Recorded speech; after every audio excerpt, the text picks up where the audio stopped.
So, good morning. Today we have no music, apparently, for this canto. So we'll begin.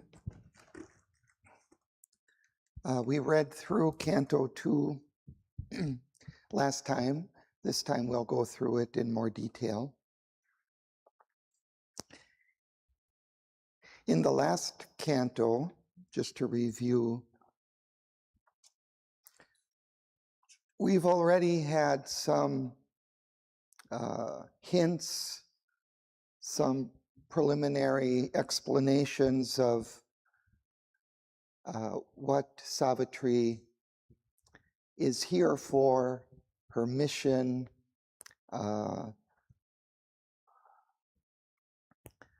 We have seen already that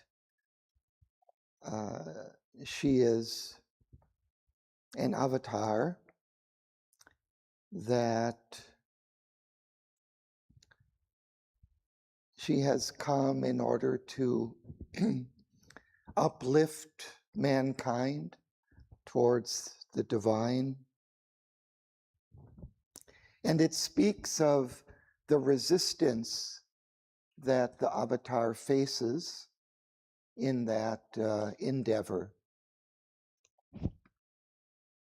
We talked last time a little bit about the myth of Prometheus, who also, in this ancient Greek myth, had attempted to help humanity, he brought fire, he brought hope, but he also brought all different aspects of civilization to humanity. And for this he was punished, severely tortured, chained to the rock on a cliffside, in which a vulture would come and peck at his liver, eat his liver each day, which would grow back, and the next day this would be repeated. And this went on for, I don't know, maybe eons or for a long, long time, until finally he escaped from this. But it alludes to, well, I think it depends on which poet treated it, but I think in the original tale,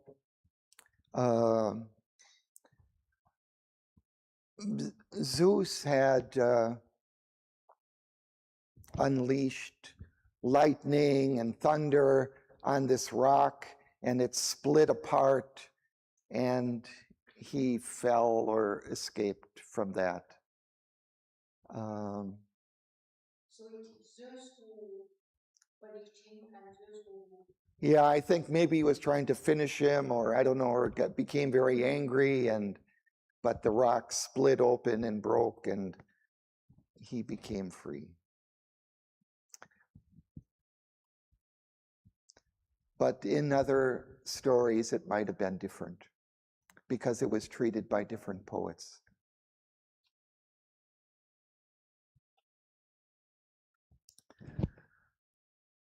So, but we've seen that this is the type of ordeal that Savitri also is facing. She also has to confront death and pain and suffering, holding this grief of Satyavan's death, her foreknowledge of that in her heart.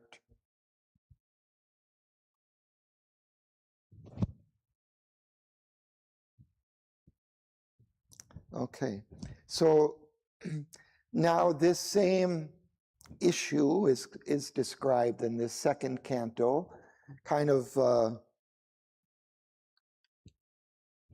both in a kind of wider philosophical sense of what the avatar has to bring to humanity to rescue it, but also in her particular situation with Satyavan. So let's begin reading, and we'll just go passage by passage.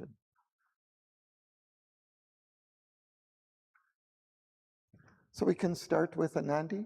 No, or Sudanya? Yes. Canto 2, The Issue.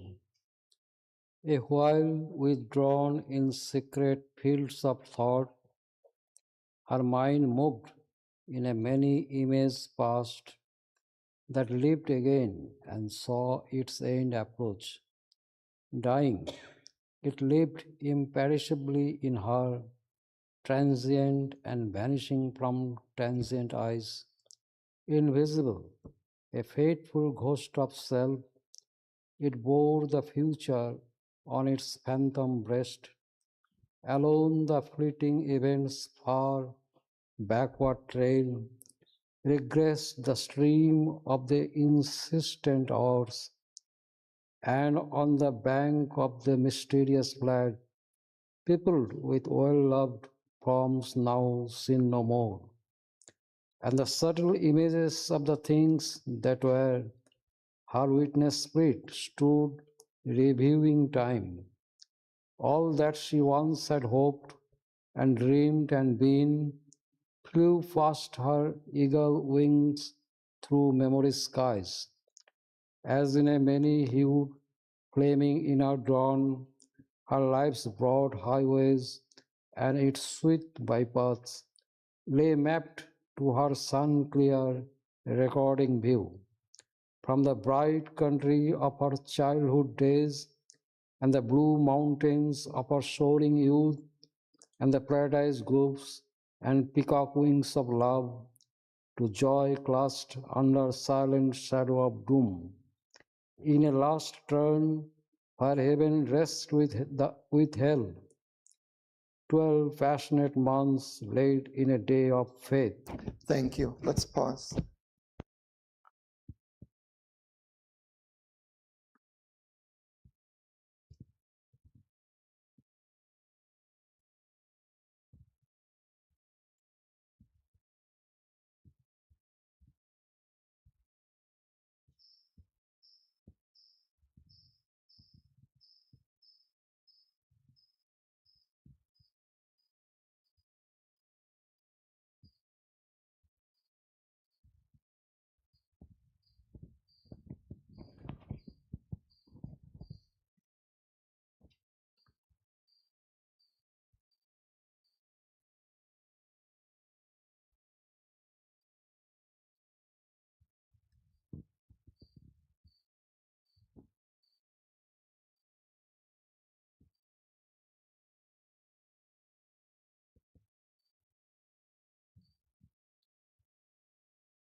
So Savitri is just awakening on this early morning.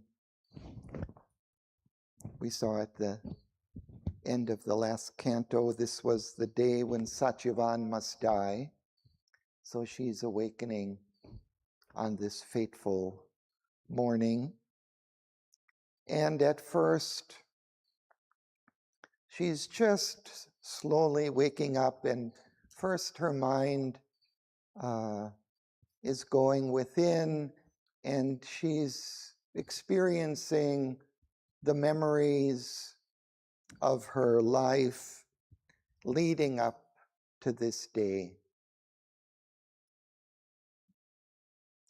So as it says, her mind moved in a many-imaged past that lived again and saw its end approach. So this is, in a sense, the end of her life with Satyavan.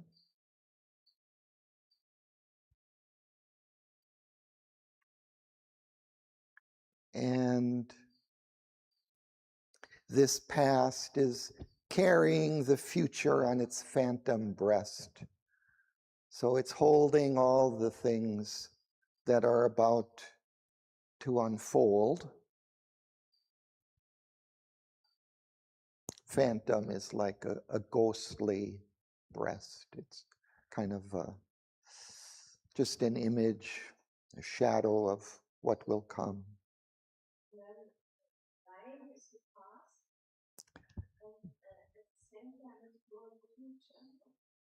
Yeah. So her end, the end is coming. Death is approaching.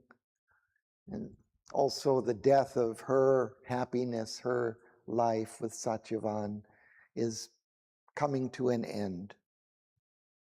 But it still lives somehow within her. She still has the memory of their year together and of her past. So it lives imperishably. Perhaps it's a subtle comment about the nature of time, that it seems to be fleeting, that it's transient, things end, but yet somehow they also last. Not all is lost because we can still have the memory of it. And we see further down, her witness spirit stood reviewing time. So it's as if she's kind of standing alongside the riverbank, watching the time flow, the river flow past. But she's standing outside, watching that whole course of time, of events flow by. So the subject of the whole first sentence is the past. Yeah, she's.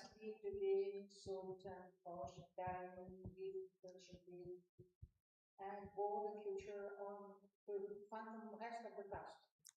Yes. Yeah, she's remembering. She's remembering all that's unfolded.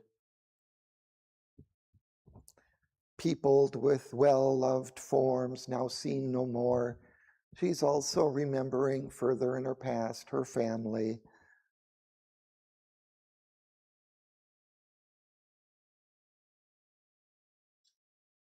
We again have a little bit of connection to the earlier canto, as in a many-hued, flaming inner dawn. So it's as if it connects it with this dawn image, which was played out in detail in the previous canto. But here it's kind of a dawn of the events unfolding in her life leading up to the present.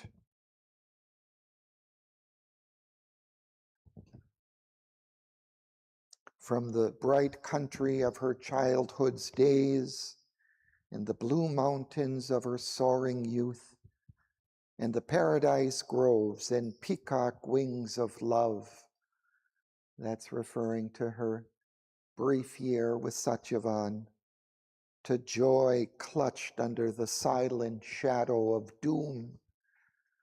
That's this year in which she's aware of his impending death, his impending doom, in a last turn where heaven raced with hell, because she's been experiencing this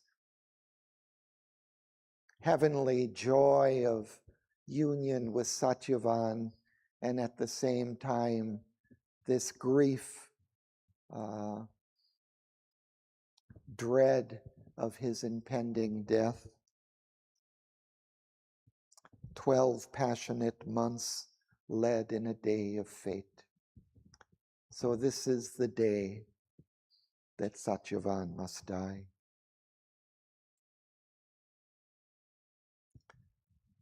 So we can continue.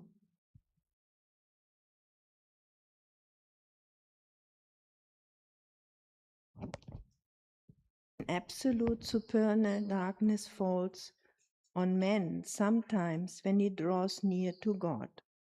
An hour arrives when fail all nature's means. Forced out from the protecting ignorance and flung back on his naked primal need, he at length must cast from him his surface soul and be the ungarbed entity within.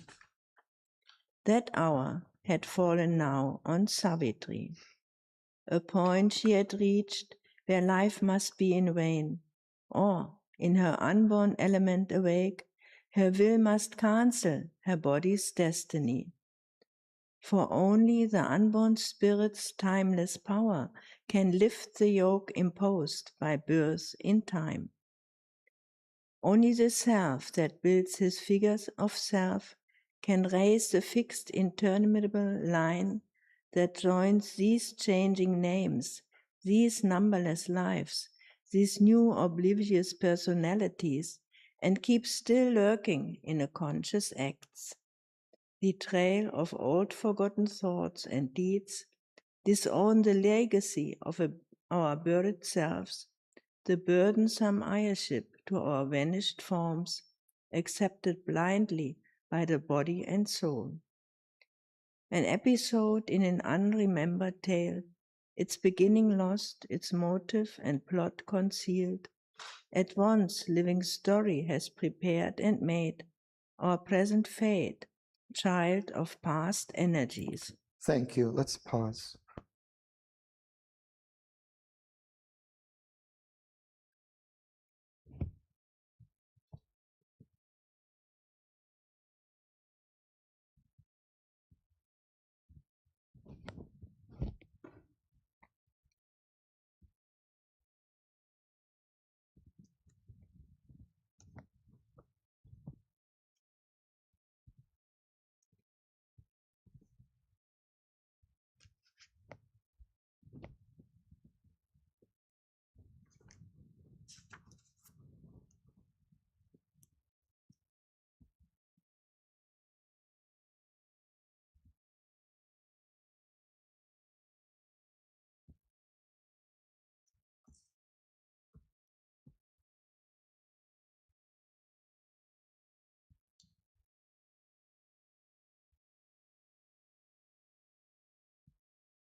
Now, there's a lot in this passage.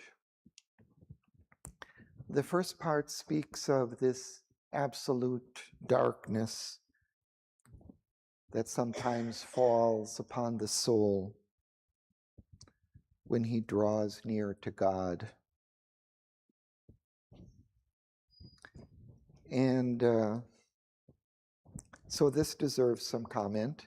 But then after that, there is kind of a long section that begins speaking about karma and fate and how what happens in our lives is the result of past energies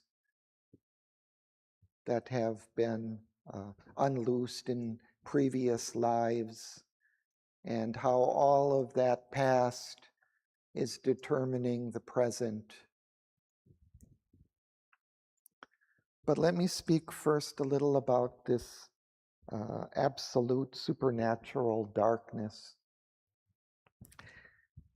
it's kind of interesting that this point in time, Savitri awakening on this morning of Satyavan's death, is taken up again much later in the poem on page 474, the parable of the search for the soul. Here again, we come back kind of to this same point where she is awakening on this morning, and she's also experiencing this darkness, this dread of knowing that this is the day that Satyavan is dying, is going to die. And so we see just in the opening lines of that canto on page 474, as in the vigilance of the sleepless night, through the slow, heavy-footed, silent hours, repressing in her bosom its load of grief, she sat staring at the dumb tread of time and the approach of ever-nearing fate. And then something happens. So at that point, a summons from her being summit came, a sound, a call that broke the seals of night. So it's at that point that something from the summit of her being kind of alerts her and asks her to kind of wake up. Don't just feel helpless against this grief, against this impending death.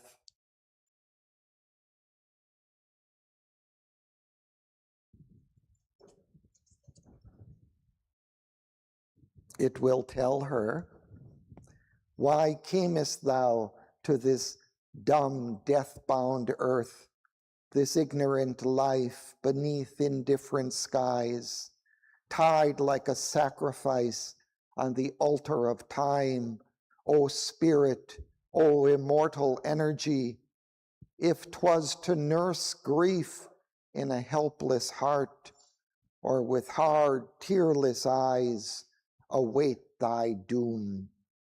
Arise, O soul, and vanquish time and death. So that's taken up much later when she begins this search for her soul.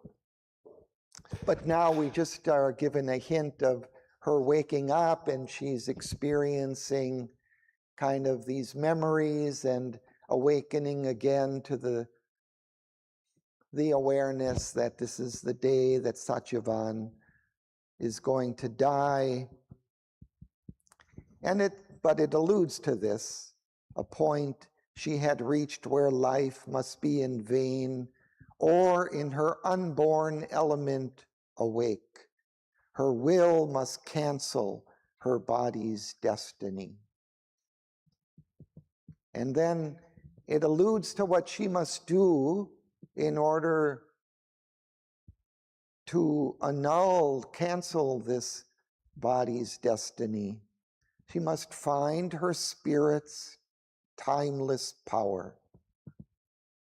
Only that can lift the yoke imposed by birth in time. Only the self, that spiritual self, that builds this figure of self, this figure of personality that we are in the present life, can raise, that is, like erase, the fixed, interminable line that joins these changing names, these numberless lives, these new oblivious personalities.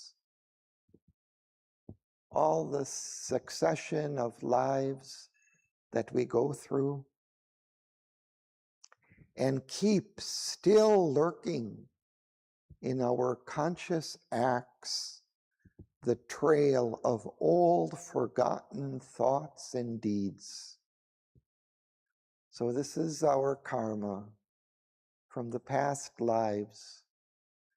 We can erase that karmic debt only by arising, entering into the higher spiritual self that is beyond time, that builds this succession of lives, of personalities.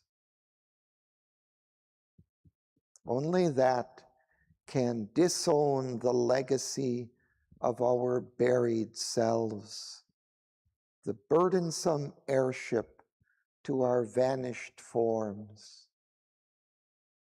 We are heirs to an heir in a sense of, a descendant carrying the consequences of our past, accepted blindly by the body and soul. Normally, our body and soul just accepts this karmic debt from the past.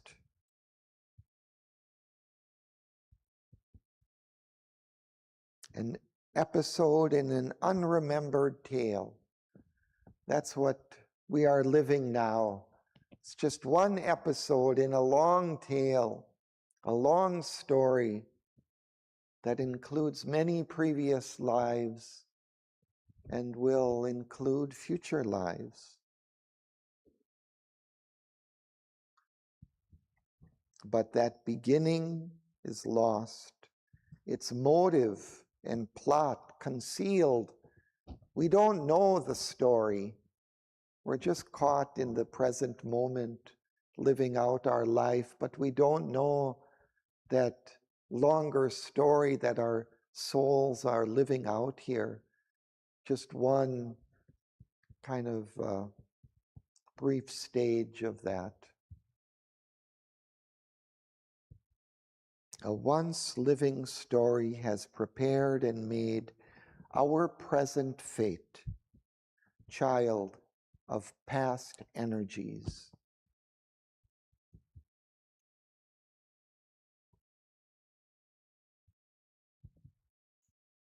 What about this night that always has to come? Yeah, okay, I didn't elaborate.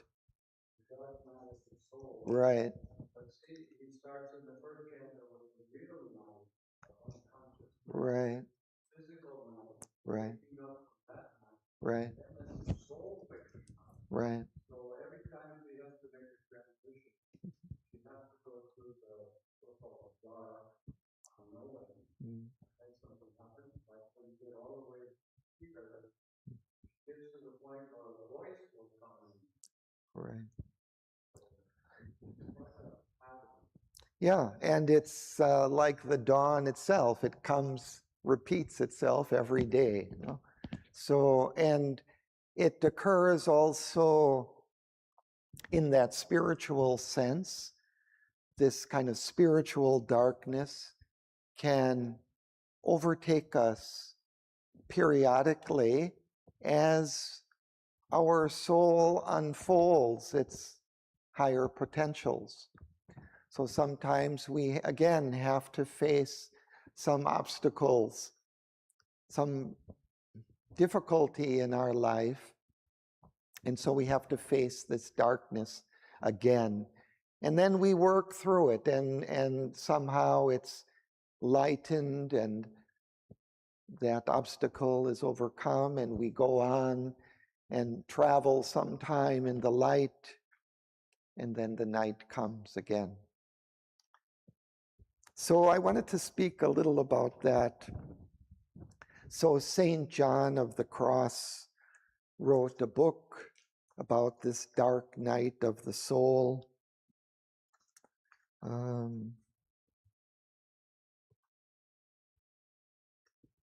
So this phenomena of this darkness sometimes overtaking us when we approach kind of the soul, come closer to the soul, it can come.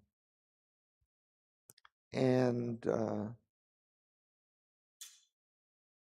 so The Dark Night of the Soul is a book which is a commentary on St. John of the Cross's poem, The Dark Night. And a passage here from that book. Into this dark night, souls begin to enter when God draws them forth from the state of beginners, which is the state of those that meditate on the spiritual road, and begins to set them in the state of progressives, which is that of those who are already contemplatives, to the end that, after passing through it, they may arrive at the state of the perfect, which is that of the divine union of the soul with God. So here he suggests that this dark night of the soul doesn't come just at the very beginning of the soul's awakening, but after it has traveled some distance on the spiritual path. He suggests that in the beginning, when we first enter on the spiritual path, actually we're kind of greeted with this light. We're kind of filled with this kind of joy and lightness because we touch something of the soul within us, of that divinity within us, and it changes us. We awaken from the ordinariness of life into some kind of a greater life. But after we travel some time in that light, then this darkness may come upon us, as he says, comes to beginners on the path while they're meditating on the spiritual road. And then it sets them in a higher stage after they pass through that darkness. Here he explains it a little further. It must be known then that the soul, after it has been definitely converted to the service of God, is, as a rule, spiritually nurtured and caressed by God, even as this is the tender child by its loving mother, who warms it with the heat of her bosom and nurtures it with sweet milk and soft and pleasant food, and carries it and caresses it in her arms. But as the child grows bigger, the mother gradually ceases caressing it, and hiding her tender love, puts bitter aloes upon her sweet breast, sets down the child from her arms, and makes it walk upon its feet, so that it may lose the habits of a child and betake itself more to more important and substantial occupations. The loving mother is like the grace of God, for as soon as the soul is regenerated by its new warmth and fervor for the service of God, he treats it in the same way. He makes it to find spiritual milk, sweet and delectable in all the things of God, without any labor of its own, and also great pleasure in spiritual exercises. For here God is giving to it the breast of his tender love, even as to a tender child. And Sri Aurobindo also speaks of these alterations of light and darkness. He says, there are always alternations in the intensity of the force at its work. It comes with great power and effects something that had to be done, then it is either concealed or retires a little or is felt, but from behind a screen, as you say, while something comes up that has to be prepared for illumination. And then it comes in front again and does what has to be done there. But formerly, while the support, help, even the deeper consciousness was always there, as you now rightly feel. He's speaking to a sadhak. Yet when a veil fell, then it was all forgotten, and you felt as if there was nothing but darkness and confusion. This happens to most sadhaks in the earlier stages. It is a great progress, a decisive advance, if at the time when the force is working from behind the screen, you feel that it is there, that the help and support, the more enlightened consciousness is still there. This is a second stage in the sadhana. So you feel it there working, but behind the screen, kind of, behind the veil. May not be obvious, but you have the faith and a sense that it is still working through the difficulty that you're encountering. And then the third stage is when there is no screen, and the force and all else are always felt, whether actively working or pausing during a transition.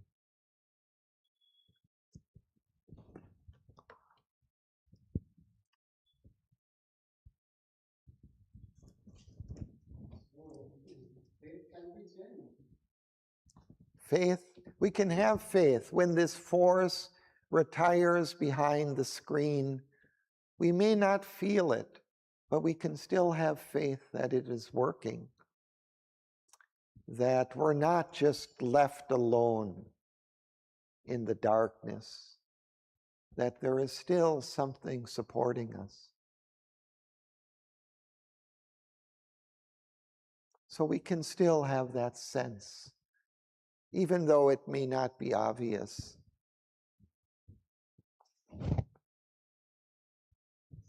So now she is facing that moment, this supernatural darkness, and it is forcing her to confront this very difficult obstacle, mission, this impending death of Satyavan.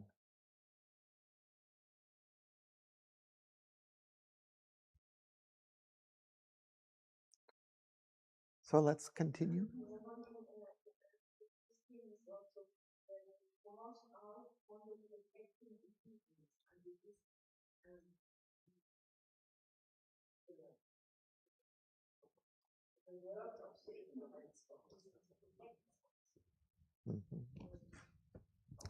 Yeah, because we're not ready for the full light of the divine. So it comes slowly in stages through these alterations of light and darkness. So through all these stages, we gradually awaken to greater and greater illuminations. So that's kind of, I think, what Sri Aurobindo is saying, the nature of the spiritual path. Usually there's not just one moment and we awaken and it's all over. Because there are always greater lights, greater peaks to climb.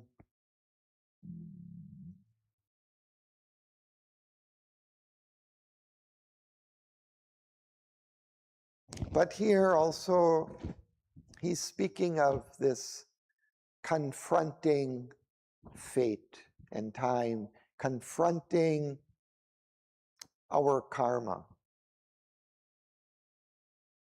And this necessity of going into the spiritual consciousness in order to annul that karma. The spirit's power.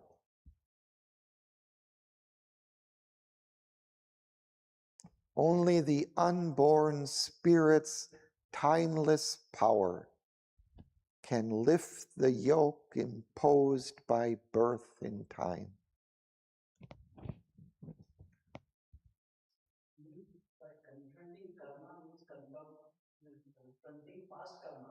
Yes, our past karma. Right. Yeah. We can annul that karma. The divine grace, the divine mother can cancel that karmic debt that we're carrying.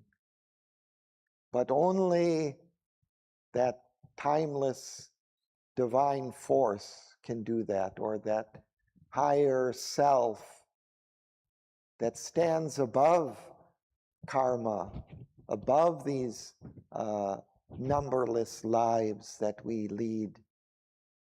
There's a part of us that is above all that, that kind of sends down its emanation kind of into these lives, but it itself stands above this Jivatman. No?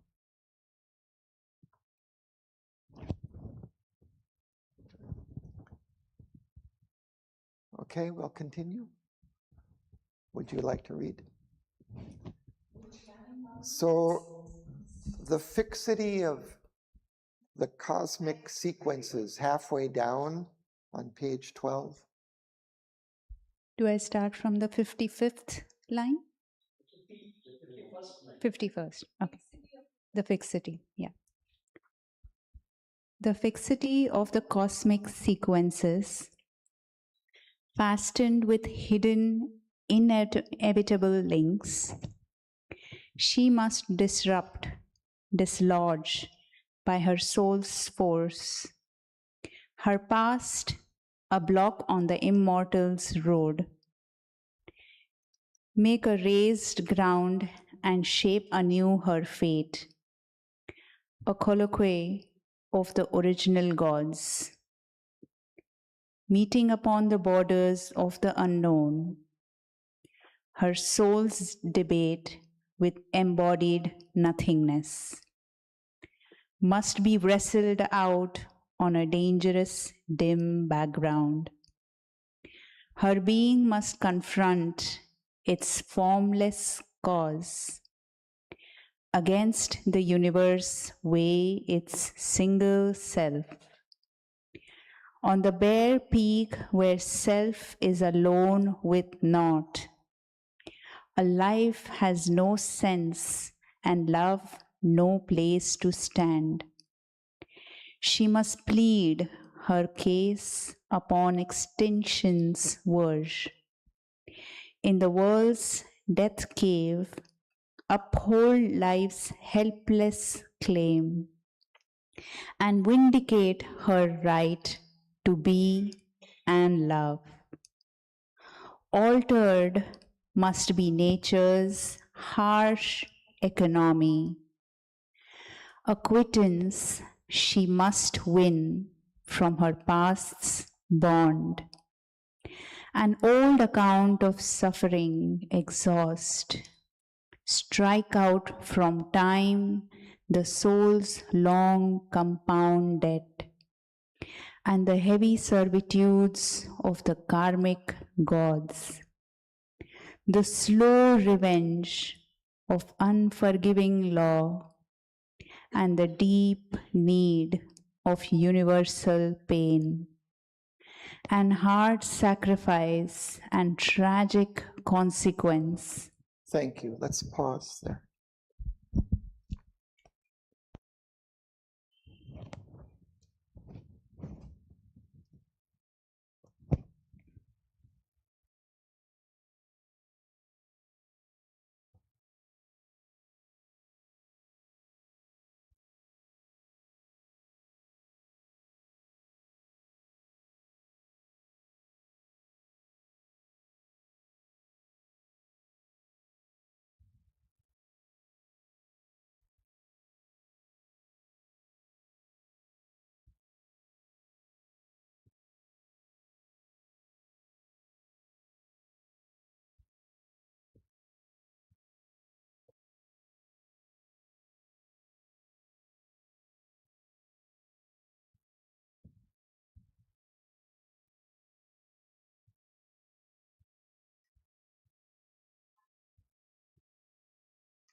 I think we can take this kind of in two different senses or at two different levels.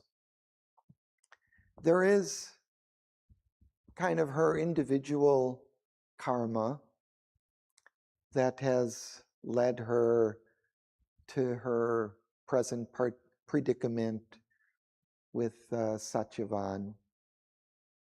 But there is also a kind of a universal issue at play that she is confronting, because this is an incarnation of the Divine Mother, and she's also confronting kind of the universal fate of death and suffering that's here in the world and affecting all of us. That's kind of pointed out most clearly at the end of the passage.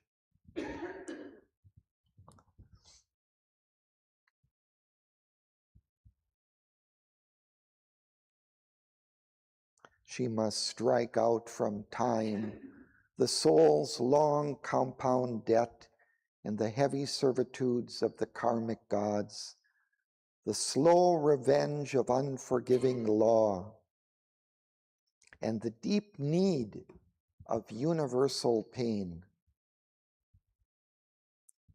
So she also is confronting that, this deep need of universal pain and this law of death and hard sacrifice and tragic consequence. And then earlier in the passage, it alludes back again to that first canto where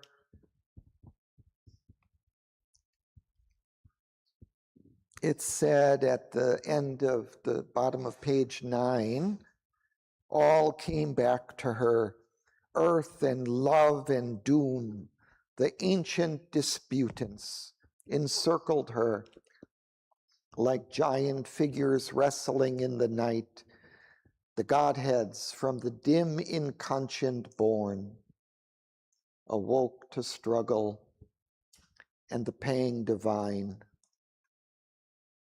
And then comes this image of Prometheus, this stone still figure of high and godlike pain. So she is, well, it alludes to that here, a colloquy of the original gods. So it's kind of alluding back to that again. Meeting on the borders of the unknown, her soul's debate with embodied nothingness must be wrestled out on a dangerous, dim background.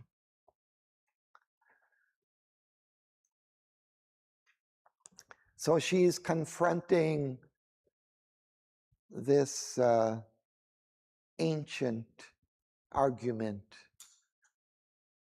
of earth and love and doom and suffering, pain and suffering.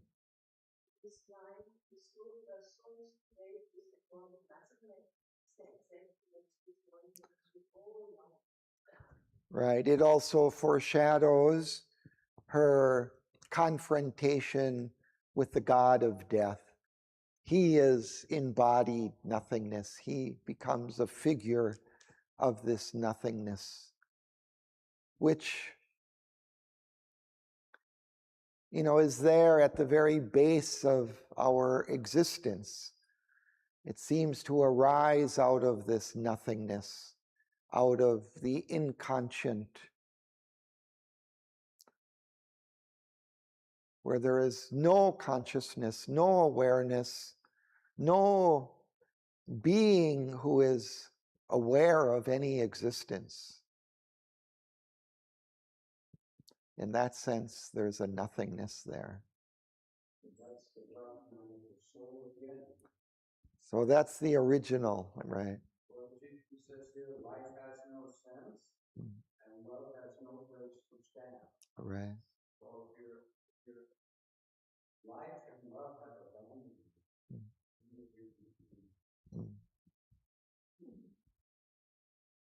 And she has to confront that moment, that experience of nothingness, of being extinguished. And somehow, because her soul is immortal, the truth of that is confronting that other truth, that truth of nothingness. But which is ultimate? Which is stronger?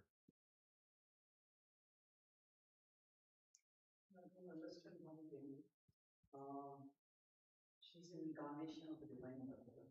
So fighting the universal force is fine, but she fighting her fate, I don't understand. She doesn't have any past karma or fate because she's an incarnation. So, but here he's saying also she's fighting her. Of course, we are fighting, but she is an incarnation of the Divine Mother.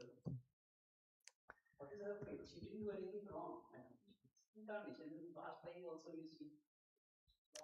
But she's also facing this, and this is before she actually finds her soul and becomes fully conscious of her divine power. Still, she is a human being. She has been dealing with this grief of her humanity. She is an incarnation, but an incarnation is both human and divine. And she's been somewhat more conscious of her humanity, of her love for Satchivan, of knowing that he's going to die and feeling that grief and pain. So she is also, she has a kind of an individual life and karma that she is facing.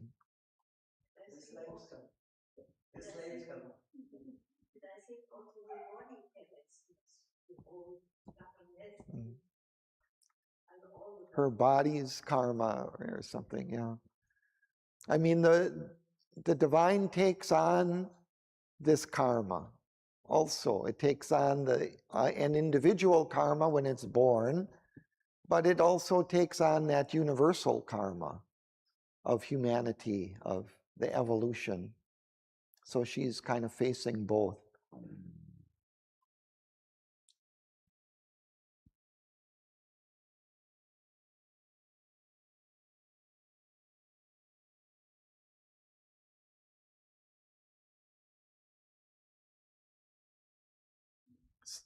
Yeah.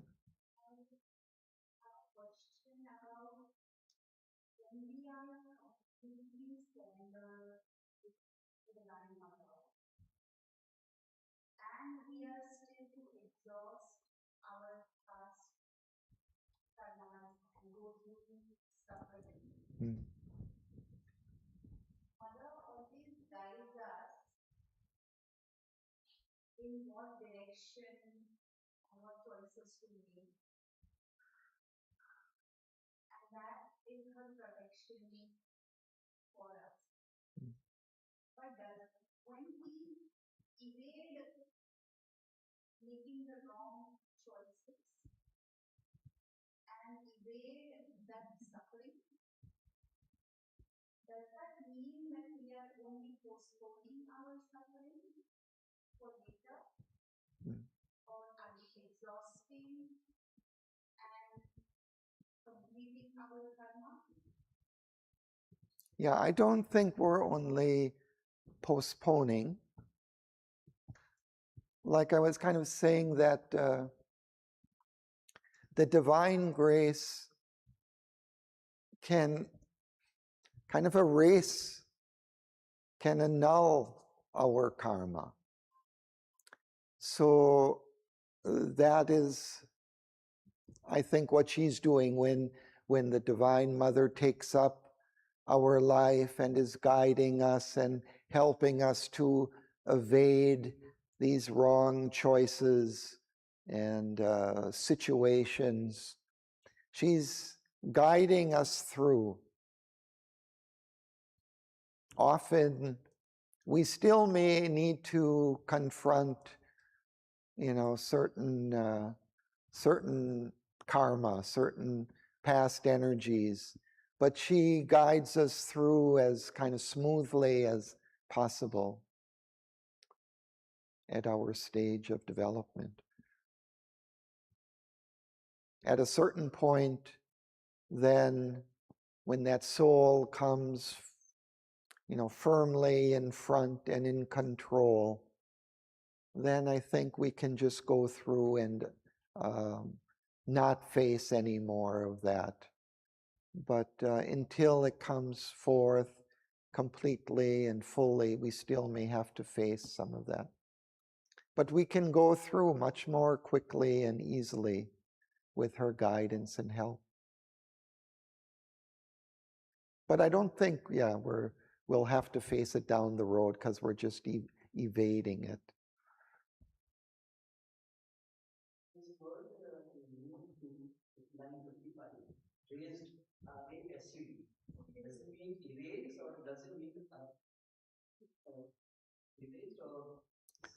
Raise, I think, kind of means cut down to the ground to make. Huh? Raise with a Z, you're saying? Yeah, that's raising. That's raising, yeah. When you raise a building, you level it. Right. Right. So that's what it's referring to.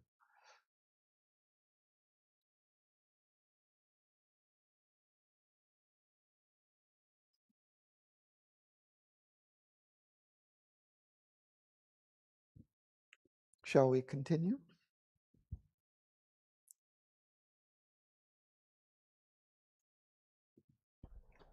Out of a timeless barrier she must break, penetrate with her thinking depths the void's monstrous hush.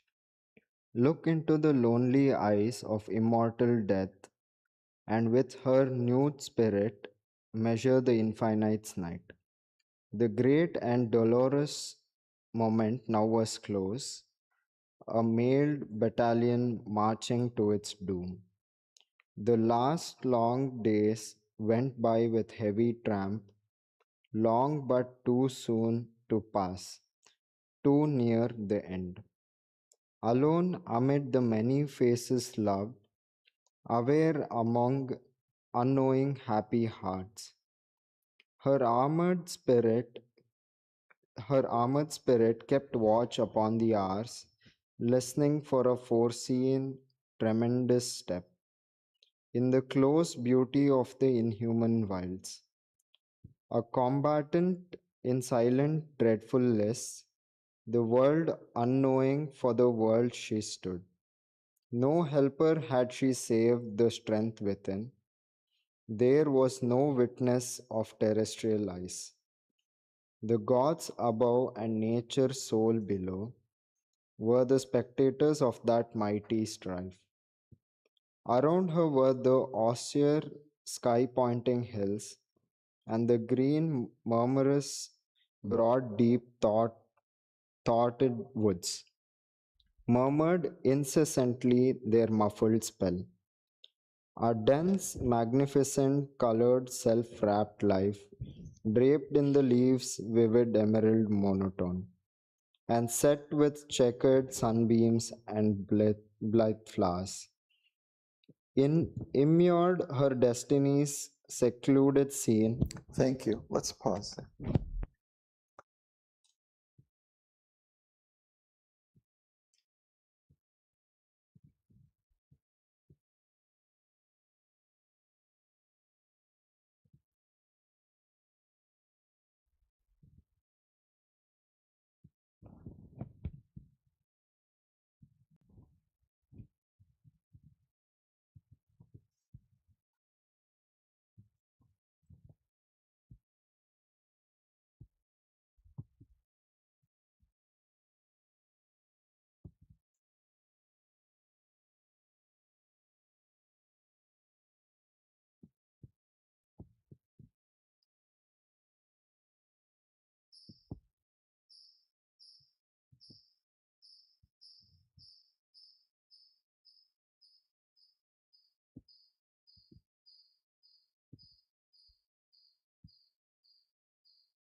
Again, we see the juxtaposition of the personal and the universal in this passage.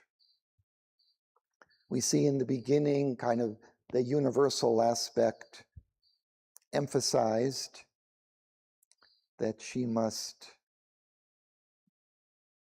well, first break this timeless barrier, enter into her timeless self, and then penetrate with her thinking depth the void's monstrous hush.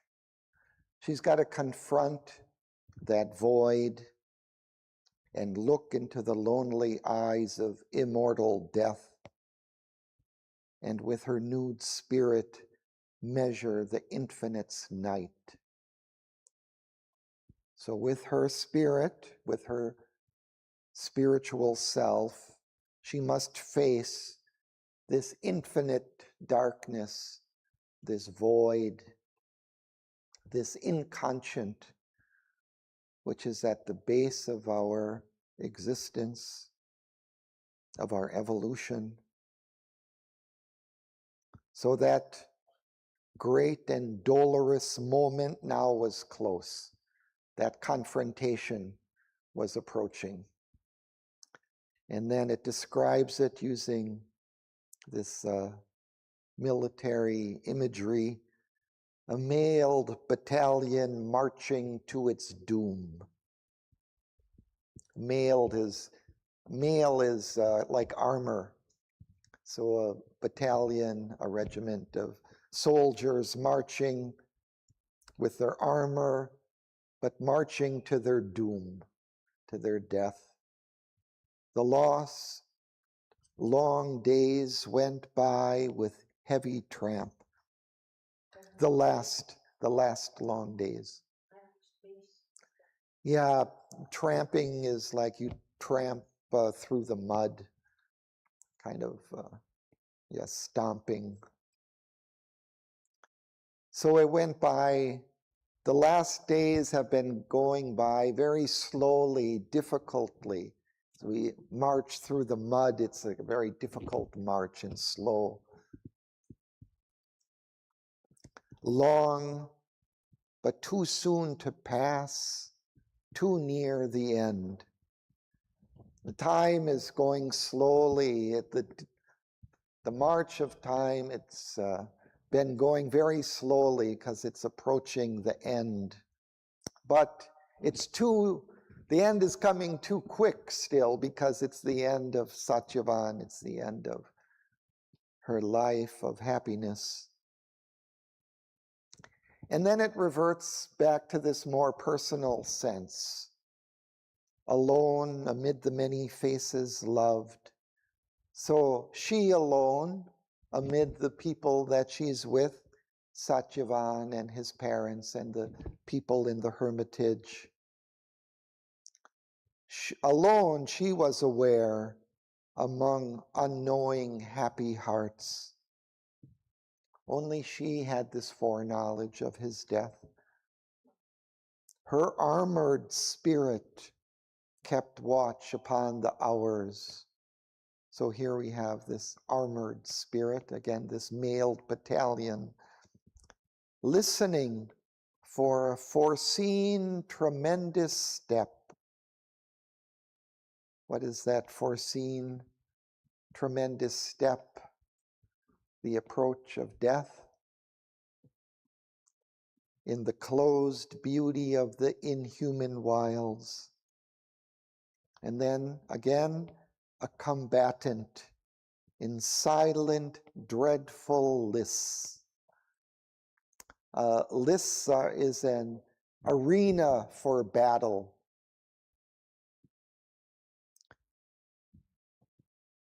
An arena, a place, a marked out place for a battle.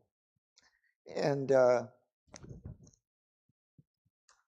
Shraddhavan had mentioned sometimes in the old days, the armies, instead of everyone kind of participating in this great slaughter, of the two armies would pick, kind of the best fighter on each side and let them fight it out for the others, so that all the armies wouldn't have to be killed. There wouldn't have to be this giant slaughter. And so they would mark out this place in which these two heroes would fight out the battle. I don't know, but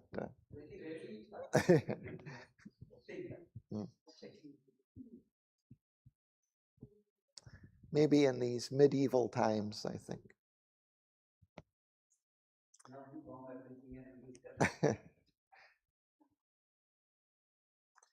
So, I mean, we would have no wars if we forced the people to make yeah, it's a good idea, no? we would have no more wars.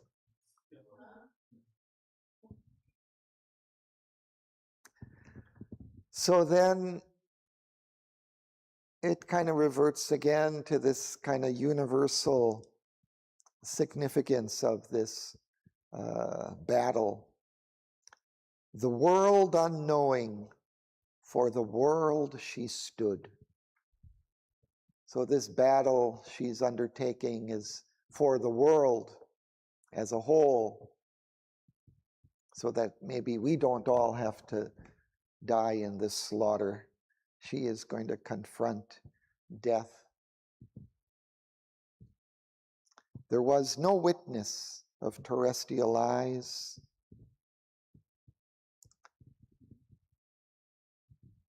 We human beings maybe did not know what Mother was confronting in her room as she confronted the finality of death and tried to overcome that. There was no witness, the gods above and nature's soul below.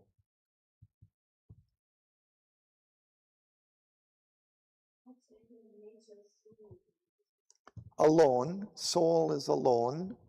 So only the gods above and nature were the spectators of this great battle that the Mother was undertaking.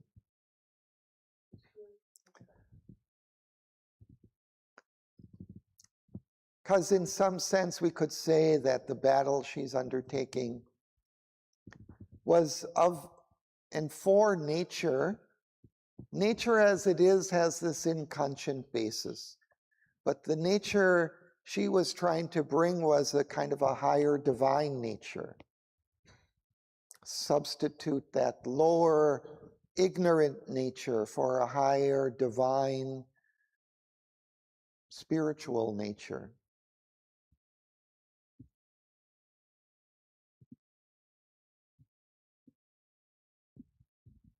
And then it, at the end, reverts back to the environment in which she's undertaking this.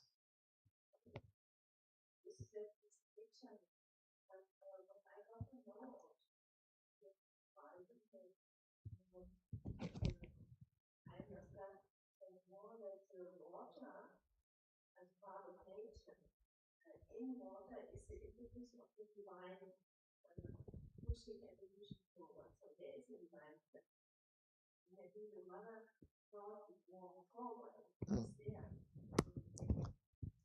Yeah, you're alluding to the idea that nature, although it has this inconscient basis, also is working out, in a sense, the divine will and the divine purpose here. It does that. But it does it within certain limits that it has set up.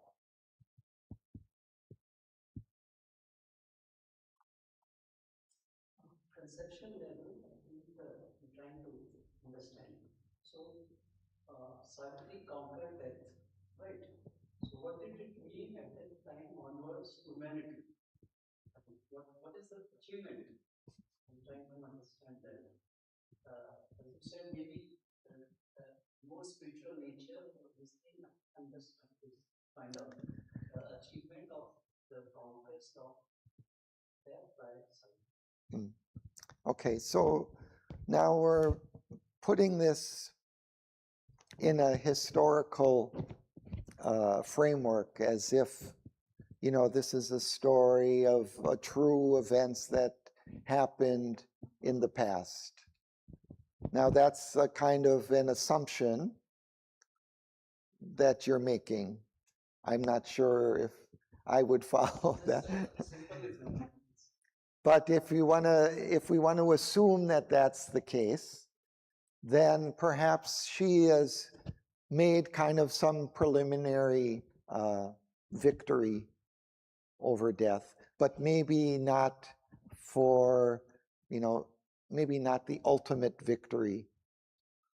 See, in some sense, this is also a kind of a story about the present, about Sri Aurobindo and the mother and their work. So I take it more in that sense, that it's a kind of using this story of the past as a kind of framework for explaining Sri Aurobindo and the mother's work that they were doing here, you know, in this present time. If there was a Savitri back in the time of the Mahabharata and she won some victory over death, perhaps she did, but perhaps it was more on a smaller scale level, a personal scale. She won back the soul of Satyavan or something along that line. But I don't think she achieved the ultimate victory for humanity. Maybe it set a precedent for it, an opening for that greater battle yet to be fought and won. And the history of this is itself. It's not, this is the symbol and the legend that applies to us today. Right. This is something that all of us have to do. Right. We have to confront that. All of these things that are happening here are the psychological, spiritual journey through a window to understand it and then transmit it to us. Right. And if people don't get that, Right. then it's just a more useless model. Right. Yeah, I think that's a very important point, that this also applies to each of us, and that we also have to confront our own fate. We also have to find that spiritual self that can raise, eliminate our karmic debts. We also have to pass through these phases of darkness and light. So there is also this more psychological and immediate significance that all of this has. We can't forget that. I think that's very important.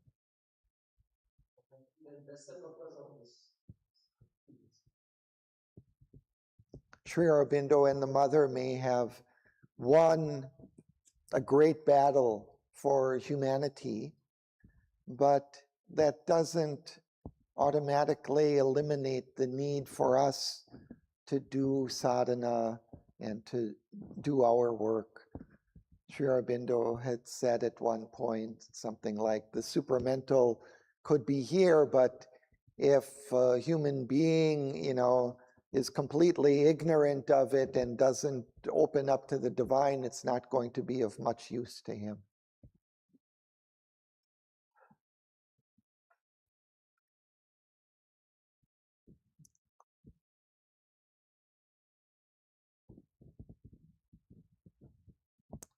Okay. Maybe I think we might have to not go on too much further. Oh, there's no music at the end though. So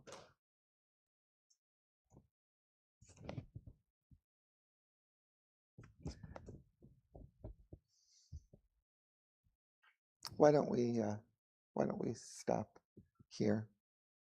I'll just mention again that in the very end of the passage, we're reminded of the beautiful scene in which all of this takes place in this hermitage, in the cloistral opening of the forest, draped in the leaves, vivid, emerald monotone, and set with checkered sunbeams and blithe flowers. And this, in this quiet setting, kind of far away from civilization of humanity, it was here that surrounded, kind of covered her destiny's secluded scene.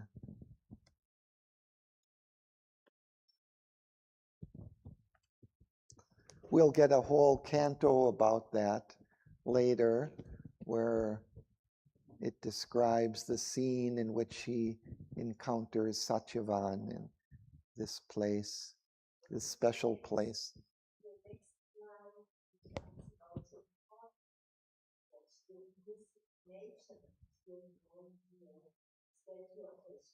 Mm.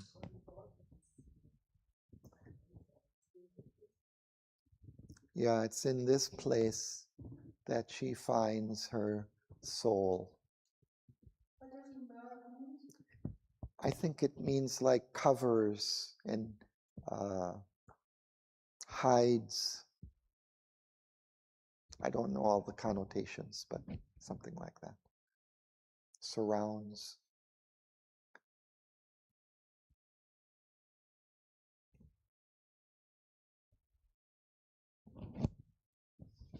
Okay, so maybe we'll just have a minute or two of quiet contemplation at the end.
Thanks to Sri Aurobindo.